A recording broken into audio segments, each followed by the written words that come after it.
Hi, this is Joel Rosenberg in Jerusalem, founder and editor-in-chief of All Israel News and our sister site, All Arab News.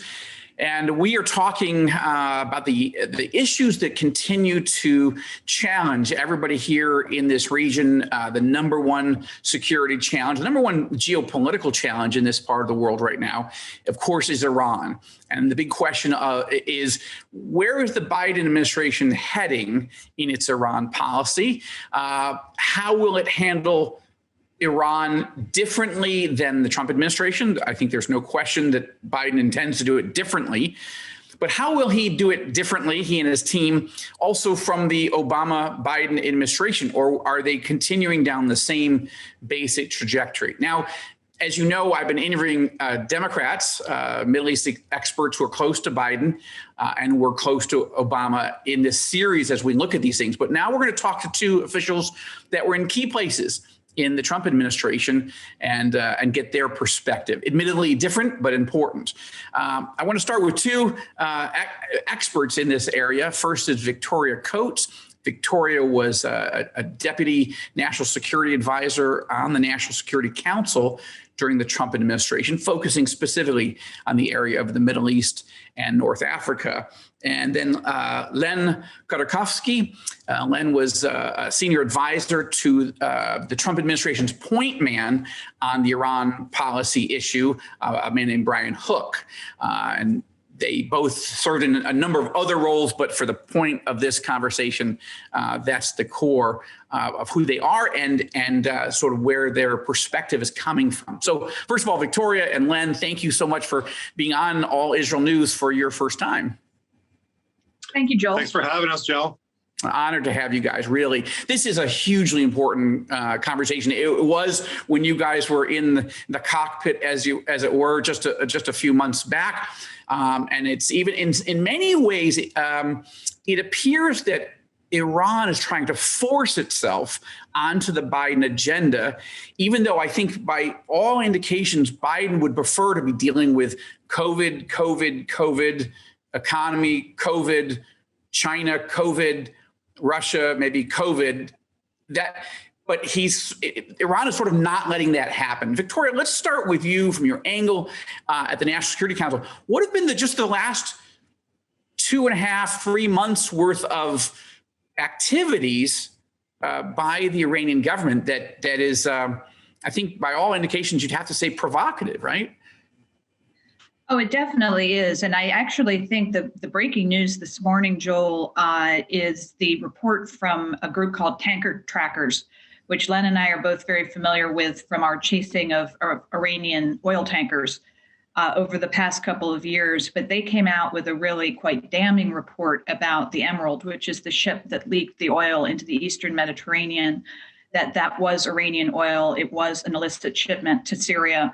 And it just goes to show you what this government is capable of. As you'll know better than we from where you are, that is an environmental catastrophe.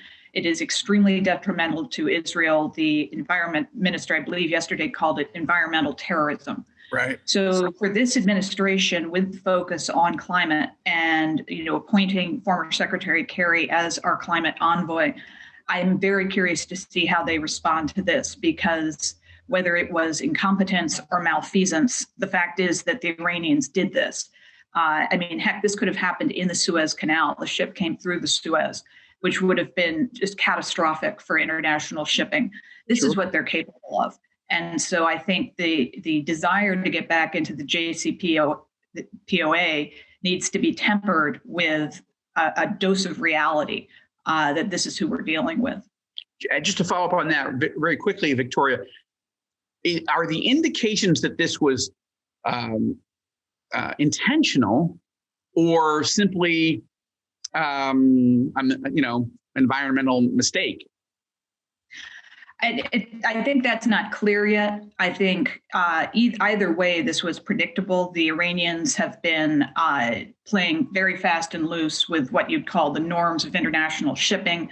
They're constantly turning off their GPS to evade detection, which is very, very dangerous. The ships are old. They're not properly insured. And so this was, in a way, inevitable. And as I said, whether it was malfeasance or incompetence, quite frankly, I don't care. They did it. And I think we need to hold them to account for this, and the Biden administration needs to realize who they're dealing with. Okay, so Len, if you know, I'm gonna flip around a very Jewish phrase this time of year for as we head into Passover. Dayenu, this alone would be enough, right? Iran, you pick any one of their actions, this alone would be enough to be bothered by them, to be upset with them, frustrated with them. But what Victoria is describing, as bad as it is, especially for those of us here in Israel, this is one of the least harmful things that they've done in the spectrum, right? What are some of the other specific areas you've got? Speaking of tankers, you've got a South Korean tanker. What happened with that? And of course, their movement on enriching uranium. As Victoria said, this is very predictable. This is how they've operated for 40 some odd years. Extortion. In this case, it's natural disaster. Well, it's not natural. It's environmental disaster diplomacy. In other cases, it's nuclear brinksmanship diplomacy, or it's terrorism diplomacy.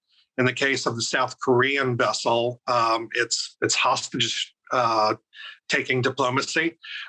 Basically, the regime saw an opportunity with the Biden administration to provoke the administration into opening up the negotiations again in a favorable way. There are very few cards that the regime had to play with, and one of them is doing these sorts of activities that they think would have an impact on concessions. Now, what we've seen from the Biden administration is concessions without any without the necessity of having to do any of these, without the regime having to do anything really, and so they're just doubling down on the very negligible leverage that they have in order to get favorable terms. So unfortunately, the Biden regime has fallen for it, and they're willing to indulge the world's top state sponsor of terrorism in getting back into this into a fantasy of some deal that's going to block their pathway to the bomb. They keep repeating that phrase. The original JCPOA didn't do that, and from where I can sit, I don't see any JCPOA 2.0 doing that either. Okay, so if you take the totality, you've got continued terrorism, you've got attacks by Iranian proxy forces in Iraq against U.S. forces. You've got Iranian-backed proxy forces in Yemen, right? The Houthis, who have been taken off the terrorism list by the Biden administration. Sanctions have been removed from the Houthis, and the Houthis are firing missiles at our ally, the Saudis. Then you've got all these other things we're talking about, and of course, enriching uranium well past the JCPO limits to 20%. Now, in an interview I did with Dennis Ross not long ago, he said that in his view, enriching to 20% purity for uranium is crossing the very red line that Prime Minister Netanyahu laid out in his 2012 UN General Assembly speech as, if you go past this, you are going to trigger an attack from a military attack from Israel. Now, I talked to Benny Gantz. Now, he is the defense minister. He might not tell me if we were going to attack, but on the other hand, he said, no, I wouldn't say we're quite there, but we're getting dangerously close. Victoria, put all that together. Again, when I say that the Iranians are trying to force themselves on the agenda, what I'm saying is that my sense is that the economic maximum pressure, economic sanctions campaign that Trump, Pence, Pompeo and others prosecuted is being so successful that Iran doesn't want to be the 3rd, 4th, 10th, 20th agenda item, that they want to get these sanctions removed, but they also want to look like they're playing hard to get. Is that a fair read? Well, what's a better way to put it? No, I think playing hard to get is the perfect way to put it, Joel. They have nothing to lose by continuing to say no, no, no, while the administration says yes, yes, yes. And so they've gotten relief for their diplomats from at the UN. They have much more freedom of movement now. As you said, the Houthi have been taken off the FTO list, which is, in my view, foreign terrorist organization list of the State Department. Foreign terrorist organization, which is almost comically backwards, as the State Department has been forced to put out 3 separate statements condemning Houthi behavior, the violence within days after being removed from the list. I mean, and the day they were removed, that was the attack on Erbil. So again, I think we have to have a clear eye of what we're dealing with. The enrichment you describe is deeply dangerous. We know from the nuclear archive that Israel exposed that they have had a military nuclear program. That's clearly their intent. And the point of the maximum pressure campaign was to starve them of resources so they wouldn't be able to pay for it. And the idea that the administration is considering starting to unwind some of those sanctions to give them a lifeline at this moment is really mind-boggling to me, because the last time they had that, what they did was go on a campaign of violent mayhem across the region, and we're still seeing the ramifications of that.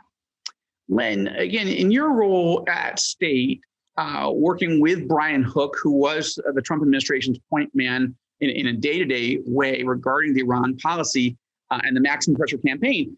I guess the question I have for you is, who looks more desperate to get a deal?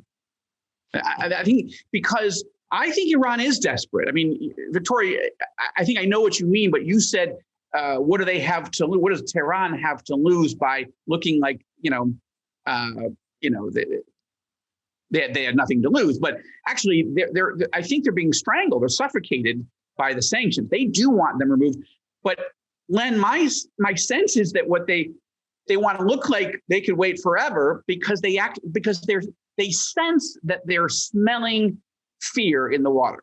That the Biden administration is so eager to get back into something that if they play tough, Tehran will get more than they should.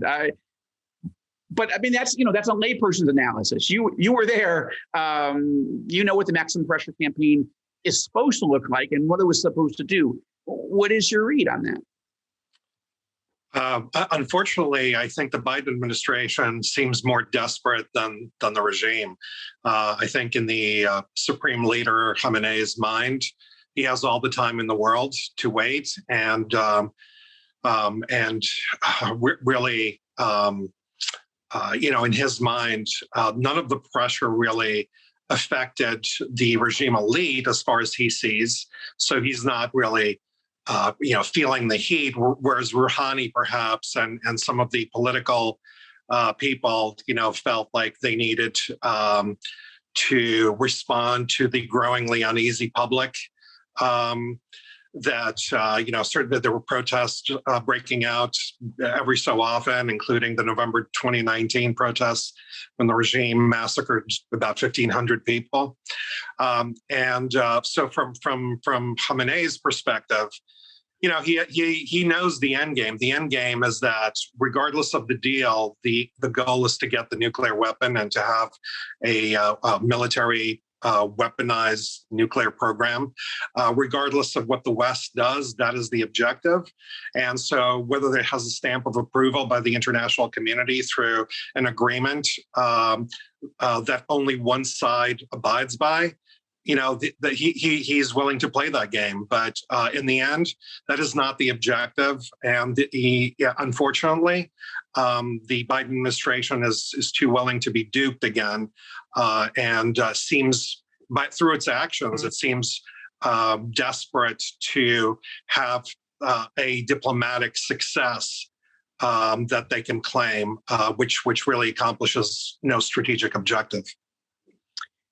Victoria, when you look at the players that Biden has hired to be his inner circle, some of them were the very architects of the original Iran nuclear deal, his national security advisor, of course, but also Bill Burns, the nominated CIA director who's just been cleared by the Senate Intelligence Committee and seems on track, with probably without any problem, to become the next CIA director.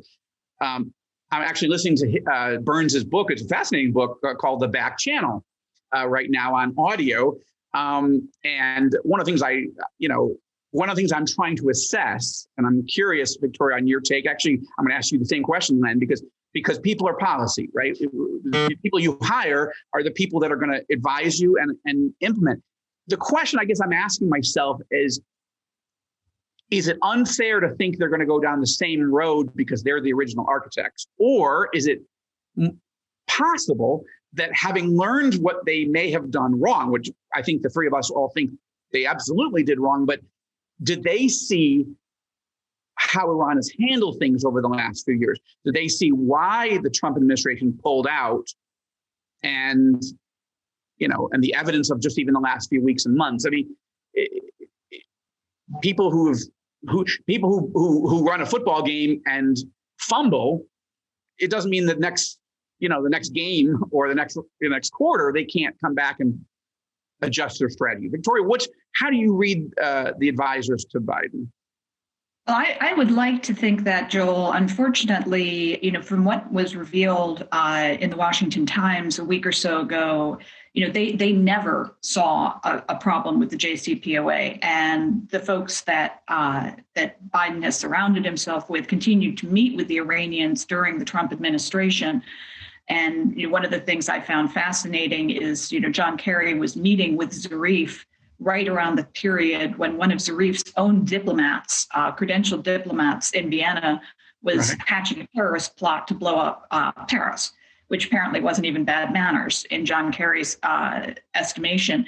But I think the fact that Assadi was tossed in jail in Belgium for 20 years last month is the pretty clear indication of who these people are. But I don't think this administration particularly cares about that. I think they care about the deal as what they would see as a monument to international diplomacy, that it's the P5+1, it's ratified by the United Nations. It's the principle. It's not even so much the substance of the deal as it is the principle of how this thing was reached is enormously important to them. And so I think for them, getting back into the deal and validating that kind of international context is really the critical thing. And so, unfortunately, I think it means we're in for another very bad deal. Len, do you think that the Biden team has learned from the lessons of the first, I would call disastrous JCPOA deal? I agree with Victoria. In the early days of the administration, at least through the confirmation hearings, there were some signals that they're going to try and, quote, broaden the range of views on Iran. That hasn't happened. The Obama team is now the Biden team on this file. And ironically, I don't know if your audience saw this, but a few weeks ago, there was an open letter from 38 Iranian dissidents in Iran, inside of Iran, who put their freedom and perhaps even their lives on the line by signing a letter to President Biden, asking him to essentially continue down the path of the Trump administration's Iran policy. And these are the people who are supposed to be who are supposed to be most affected by the policy. Unfortunately, the administration and Obama 2.0 team seems oblivious to the real impact of the deal and his intent, as Victoria said, on erecting a monument to diplomacy and pat themselves on the back for doing so. Look, I mean, the bottom line is, it's the people in the region who are on the front lines of the Iranian threat. It is not necessarily our European allies, but it's just a matter of time. With every missile test, with every with every day that passes by, where Iranians are continuing to do R&D under the auspices of JCPOA and beyond. The range of their missile grows. Soon, France, UK, Germany, and our other allies in the region in Europe are going to be threatened by those missiles, which is why I think, the one thing that makes them nervous, and I think that's a point that needs to be pressed forward. But I mean, if you ask our friends in the region, Israel, Saudis, Emiratis, Bahrainis, everyone on the front lines, including the people of Iran themselves, they will tell you what the appropriate way to negotiate with the regime is, and that's through strength. And that is not the path that the Biden administration is going. Victoria, just in the brief moments we have to finish, I want to ask you about Lebanon and Hezbollah. And not because I've got a novel coming out that deals with this, but I spent a day up on the border, the Israeli-Lebanon border, just last week, being briefed by Israeli intelligence and military officials. And as I said, I spoke to Defense Minister Benny Gantz a couple of weeks ago about this. My sense from them is that as bad as the second Lebanon war was, 4,000 missiles fired at Israel in a 34-day period, the concern of about a third Lebanon war would be those could be 4,000 missiles a day on Israel, because the arsenal of Hezbollah from Iranian bought and built missiles is swelled to well over 100,000, maybe 150,000 more. And the reason I bring up this is because if Israel were to have to take preemptive strikes, fearing that the Biden administration was going to let the cat out of the bag, the first line of defense, it seems, from Iran is not even their own long range, or, long range, not ICBMs, but just here to Israel, but would be unleashing Hezbollah against us here.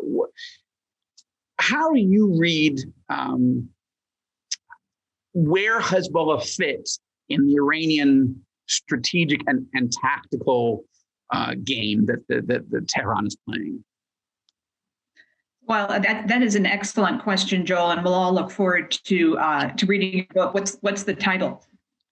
Well, yeah, and this is a nonprofit website, so I have to be careful. But anyway, the Beirut Protocol is the name of the novel. But yeah, and it's only fiction, but it's a worst case scenario. I enjoy your books very much, so I'll look forward to that. But I think Hezbollah has been the gold standard for Iranian proxies. It's the model that they've used and tried to export to Iraq and Yemen, as well as Syria. And so it's an enormously serious problem.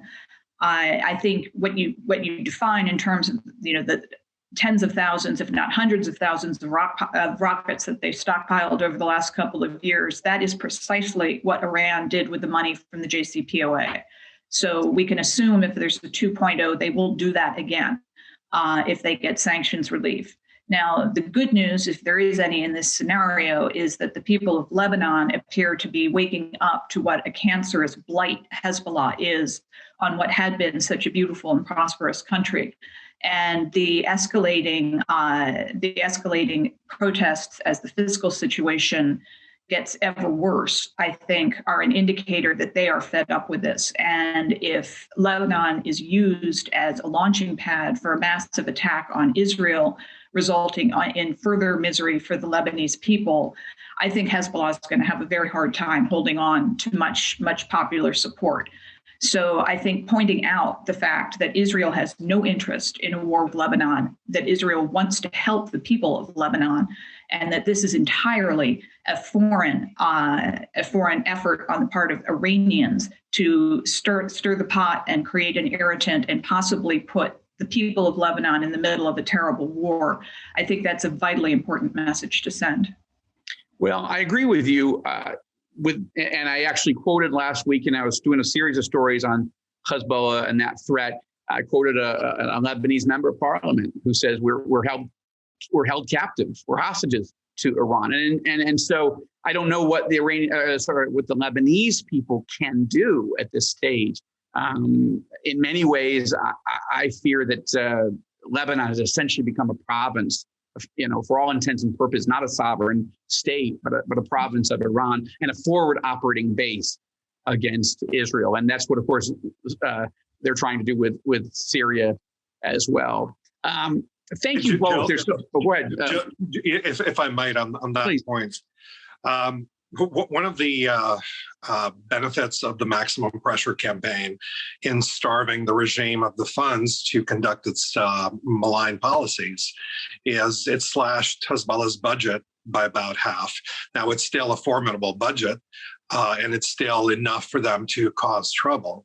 But when we say maximum pressure, that is maximum pressure, not just Iran. The Iranian regime itself, it's also pressure on its proxies. And so when Syrian fighters are saying, the good old days are over, or Hezbollah is putting out piggy banks and grocery stores to raise money for their operations, I mean, I think that is, and people see this, the Lebanese people see this, Iranian people see this.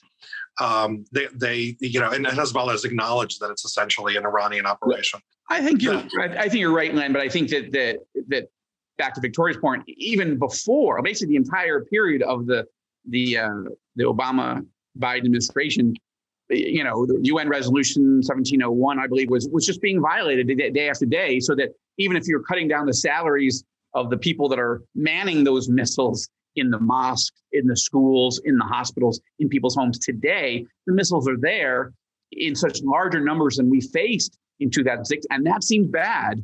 But I think that, let's just pray that it stays, the third Lebanon war scenario stays the realm of fiction and not fact. But I think it's one of those levers that make policymaking here in Jerusalem much more complicated. You can see that because Syria isn't a forward operating base yet, Israel feels that it has a degree of freedom of maneuver to keep it from becoming yet another Hezbollah Iranian, launching pad. But you're not seeing those types of nightly or weekly airstrikes inside Lebanon because the infrastructure is there and they're ready to go. And I think that Americans don't fully realize, and others around the world, that Hezbollah has actually killed more Americans than any other terrorist force except Al-Qaeda, and that they're ready to unleash, not just against Israel, but against Americans as well. Anyway, when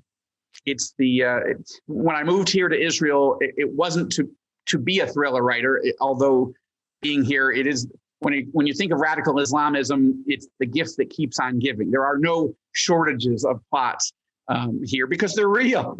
I'm just playing out, sort of a war game on, in print of what these leaders are saying they will do if they get the chance. Anyway, Victoria Coates, Len Khodorkovsky, thank you so much for taking the time. We've got so many other topics that I should come back to you on fairly soon. Is the Biden administration leading the U.S.-Saudi relationship to a train wreck? Yes. We don't want to blow up the relationship. We don't want to rupture the relationship. They said we want to recalibrate it, but we're going to accuse the Crown Prince of murder in print without any proof. We got a lot of problems ahead, but there'll be more things to talk about. On that cheery note. On that note. But thank you both, and thank you for both being part of All Israel News. Thank you very much. Thank you, Joel.